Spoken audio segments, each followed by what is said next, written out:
하나님 손에 맡겨진 인생. 저는 아주 젊은 나이에 남편과 함께 미국에 왔습니다. 남편은 작은 개척교회를 맡아서 담임했고, 저는 남편의 목회를 도우면서 두 자녀를 기르고 틈틈이 학교에 다녔습니다. 열심히 기도하면서 교회를 섬긴 결과 하나님께서 놀랍게 축복을 해 주셔서 교회가 지역에서는 제법 큰 교회로 성장하는 축복을 받았습니다. 자녀들도 열심히 공부를 잘해 주어서 명문 사립학교 풀 아카데믹 장학금을 받고 다니는 행운도 누렸습니다. 저도 학교를 마치고 미국인 은행에 취직이 되었고, 이제 무엇 하나 부러울 것이 없다고 생각이 될 즈음이었습니다. 그때 구소련이 힘없이 무너져 내렸고 새 과도정부가 들어섰습니다. 이것을 본 남편의 마음이 문제였습니다. 공산 정권에 압제당하고 있던 우리 고려인들에게 누군가가 가서 복음을 전해야만 한다는 것이었고, 그 누군가가 바로 자신이라는 것입니다. 나는 겨우 누리게 된 행복을 포기해야만 하는 것이 싫었지만, 그렇다고 이 자리가 좋사오니 고집할 수만은 또 없었습니다. 하나님이 두려웠지요. 좋은 환경과 직장, 그리고 건강을 주신 분이 그분이니까요. 저희가 섬기고 있던 교회를 부목사님에게 맡기고 선교사를 지원한 남편을 따라서 아직도 어린 두 자녀를 떼어놓고 어렵게 실이 구한 좋은 직장마저 포기한 채 떨어지지 않는 발걸음으로 구소련으로 갔습니다. 그곳에서 온갖 죽을 고생을 하면서도 3년을 잘 마치고 선교부에서 안식년을 주어서 집으로 돌아왔지요. 지친 몸과 육신을 재정비해서 다시 선교지로 나가려고요. 그런데 우리 선교사들은 선교지에서 돌아오는 즉시 건강검진을 받아야 했었는데, 그때 X선 촬영 결과가 이상하게 나온 것입니다. 허파에 혹이 있다는 것입니다. 그런데 더욱이 무서운 것은 암일지도 모른다. 조직 검사를 하기엔 너무 위험한 부위이니 조금 더 기다려보자 하고 담담히 말하는 의사의 말이었습니다. 내게는 청천벽력 같은 말을 의사는 참 간단하고도 쉽게 말하더군요. 그렇게밖에 또 뭐라고 하겠나 싶기도 하지만, 한편으로는 너무도 섭섭하고, 그날 저녁부터 저는 사탄의 극심한 공격 속에 들어갔고요. 내가 지금까지 하나님을 잘 섬긴 결과가 이것이냐? 하나님이 사랑이라면 모든 좋은 것, 그리고 내 생명보다 귀한 자녀까지 포기하고 당신의 이름을 위하여 그 어려운 곳까지 가서 헌신하고 돌아온 내게 왜 이런 무서운 병을 주시느냐? 사람들이 너를 도대체 무엇이라고 하겠느냐? 너는 아직도 젊은데 지금 쓰러진다면 주님의 영광이 가려질 텐데 하나님께 병 낫기를 간구해봐라. 성경에도 병 나은 예가 얼마든지 있지. 하는 것이었습니다. 그래서 저는 그때부터 저의 젖먹던 힘까지 다하여서 주님께 울부짖었지요. 살려달라고. 지금 내가 쓰러지면 하나님의 영광 가리운다고. 나는 온 힘을 다해서 주님을 섬긴 것 주님이 다 아시지 않느냐고. 그런데 병은 차도가 없었고 오히려 점점 더 악화하는 것이었습니다. 밤새도록 기침이 심하게 나오고 낮에는 아무런 힘도 없고 입안은 하얗게 백태가 끼어서 밥맛은 딱 떨어지고 암 초기에나 발생한다는 설사는 하루에 5-6번씩 화장실에 가고 또 가고 아무것도 먹는 것이 없는 상태에서 매일 그랬으니 몸과 마음이 얼마나 공고한지요. 그냥 목구멍까지 하나님, 제가 무엇을 잘못했기에 이렇게 젊은 나이에 쓰러져야만 하느냐 하고 원망하고 싶어졌고 다 포기해버리고 싶은 생각마저 들더군요. 몇 개월을 그렇게 심하게 앓다가 거울에 비친 제 얼굴을 보니 죽음의 그림자가 시커멓게 씌어 있었습니다. 이것이 바로 죽음의 실체로구나 싶었지요. 그리고 3개월 후 다시 병원에 가서 검사하니까 의사가 또 하는 말이라곤 피가 나오는지 가래를 잘 조사해 보아라. 약은 없다. 암이 진행될 때까지는 아무런 대책이 없다. 라고 말하는 것입니다. 그때부터 사탄의 극심한 격동으로 말미암아 너무나 두렵고 괴로워진 저는 하루에도 몇 번씩 자살 충동마저 생기더군요.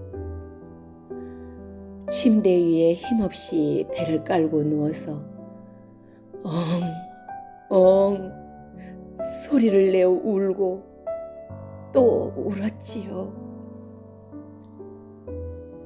그러던 어느 날 성령님께서 내 마음속을 두드리시는 음성이 들렸습니다.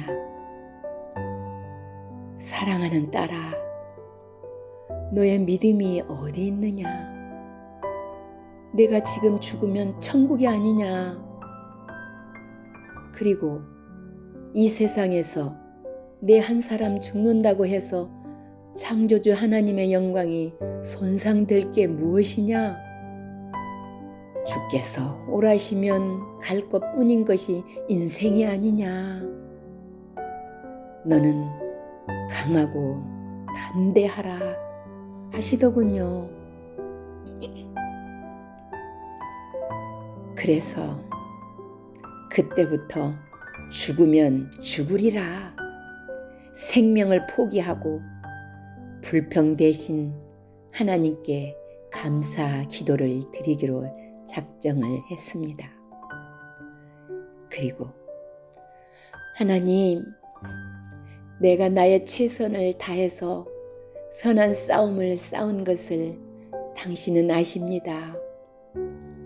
이제 조카오니 죽든지 살든지 당신의 뜻대로 하소서 하고 기도를 바꾸었습니다. 그런데 그때 놀라운 일이 일어나기 시작했어요. 그렇게도 괴롭고 복잡하고 무섭던 마음이 갑자기 평안해지는 것입니다. 그리고 그날 저녁 남편 친구 목사님이 찾아오더니 한국에서 새로운 한의사 한 분을 추천하면서 그를 한번 만나보라는 것이었습니다. 물론 그 한의사가 병을 낫게 하지는 못해도 우선 식사라도 할 수 있어야 병과 싸울 수도 있지 않겠느냐 하는 것이었습니다. 그 말에 설득력이 있는 것 같아서 우리 부부는 그 한의사를 찾았고 상담을 한 후 치료에 들어갔지요. 그때부터 겨우 식사를 조금씩 하게 되었고 그렇게 1년이 지난 후 다시 담당 폐 전문의를 찾았을 때 그는 아직 혹이 없어지지는 않았지만 더 이상 자라지도 않고 있으니 좀 더 두고 보자 라고 말했습니다. 물론 저는 아직도 허파에 혹을 가지고 있지만 이제는 두렵지가 않아요. 그리고 제가 드리고 싶은 말씀은 사람이 시험이 들었을 때에 그 시험 자체의 두려움보다 사탄의 격동함이 더 큰 두려움으로 다가온다는 것입니다. 그럴 때 낙심하거나 좌절하지 말고 하나님께서 오라고 하시면 언제든지 가야 할 인생 너무 미련 두지 않겠다. 이래도 저래도 우리 주님은 선하시다. 선한 목자 되신 하나님, 내가 주를 사랑하나이다 라는 참 믿음의 고백을 고백했을 때 그때 사탄은 물러나고 주께서 길을 열어주신다는 체험 간증입니다. 내가 사망의 음침한 골짜기로 다닐지라도 해를 두려워하지 않을 것은 주께서 나와 함께 하심이라. 주의 지팡이와 막대기가 나를 안위하시나이다. 시편 23편 4절. 우리의 목자 되신 주님께서는 오늘도 여러분과 내가 영혼과 육체의 모든 질병이 고침받고 건강한 삶을 사시기를 원하고 계십니다. 그러나 그 무엇보다도 주님께서 영광을 받으시기에 합당한 마음과 생으로 자신을 드리고 사나 죽으나 하나님께 맡겨진 인생이란 고백이 내 마음속 깊은 곳에서부터 고백되어질 때 주께서 그 믿음의 고백을 흠양하시고 피 묻은 손으로 안수하여 주시며 치료의 강선을 비춰 주신다고 나는 확신합니다.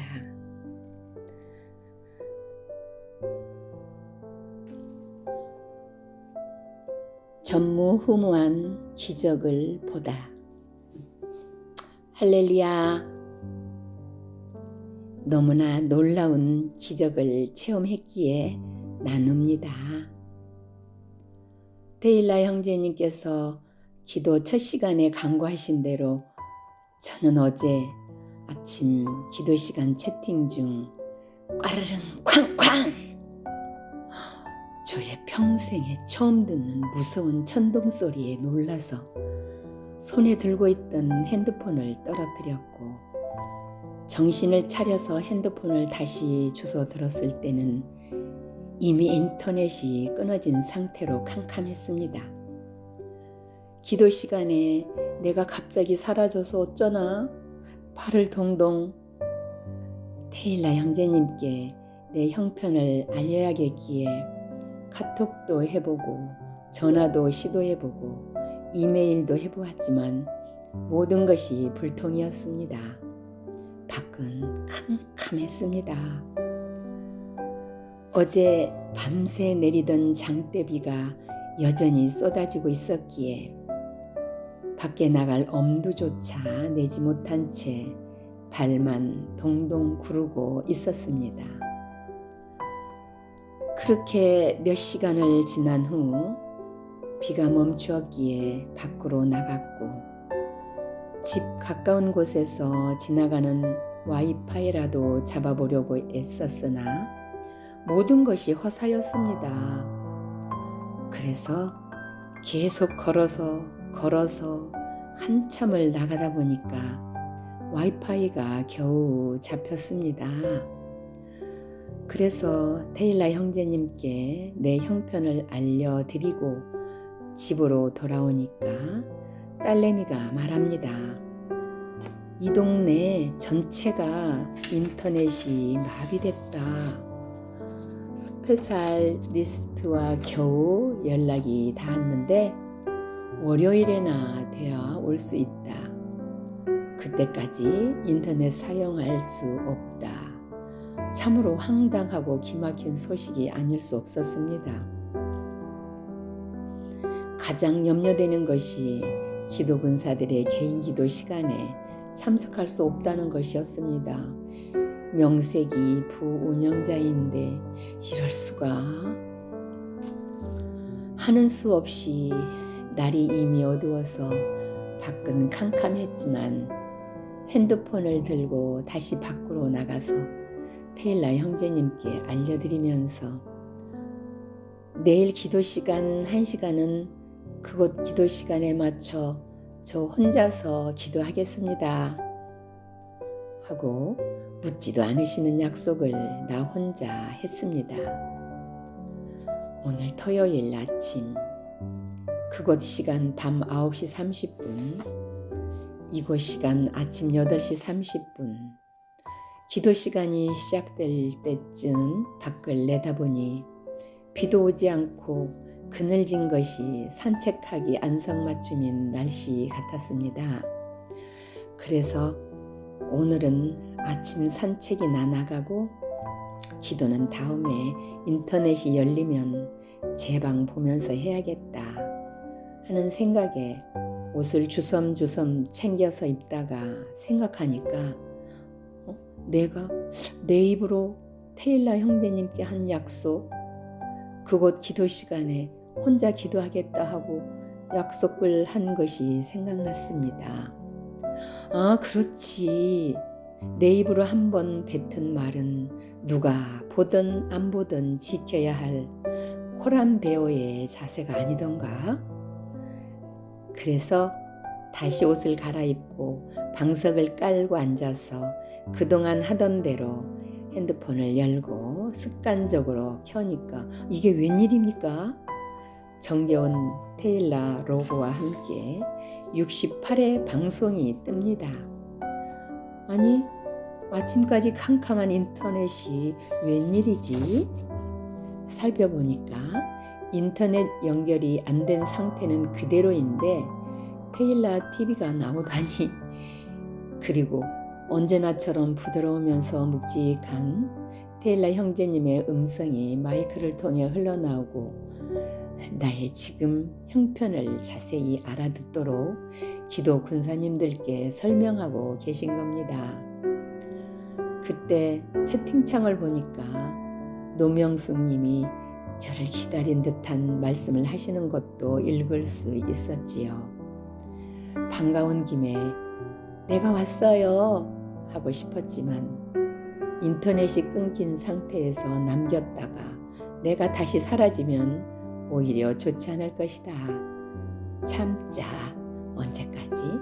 이 기도 시간에 내가 함께 할 수 있으려는지, 만약 우연히 잠시 반짝 켜진 것이라면 금방 꺼질 테고, 만일 정말 만하나 하나님께서 허락하신 것이어서 천사가 일하고 인터넷을 열어 붙들고 있는 것이라면 우리 기도 시간 1시간 내내 켜져 있을 거야. 그래, 나는 이제부터 기도나 하자. 방석 위에 엎드려서 기도를 시작했습니다. 테일라 형제님의 멘트는 방언과 방언을 사모해야 하는 것, 방언 받을 때의 주의사항, 유익함 등등을 자세하게 설명하시느라 시간이 지체되었고 1시간 기도가 짧아졌으니 10시 50분까지 계속 하겠다는 말씀을 하셨습니다.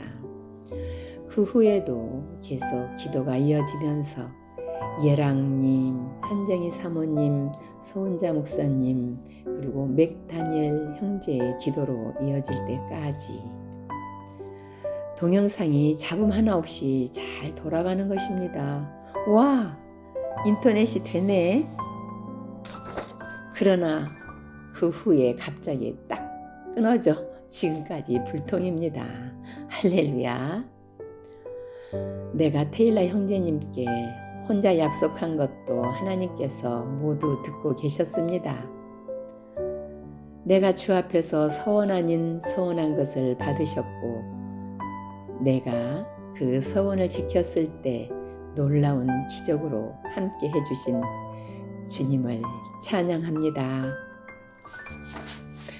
집에서 타이핑을 쳤고 지금 밖에 나와 붙여넣기 해서 올립니다. 테일라님이 기도하신 분들 이름을 이곳에 올린 것은 기도 시간 끝까지 함께 하도록 도우신 주님이심을 증명하려는 것입니다.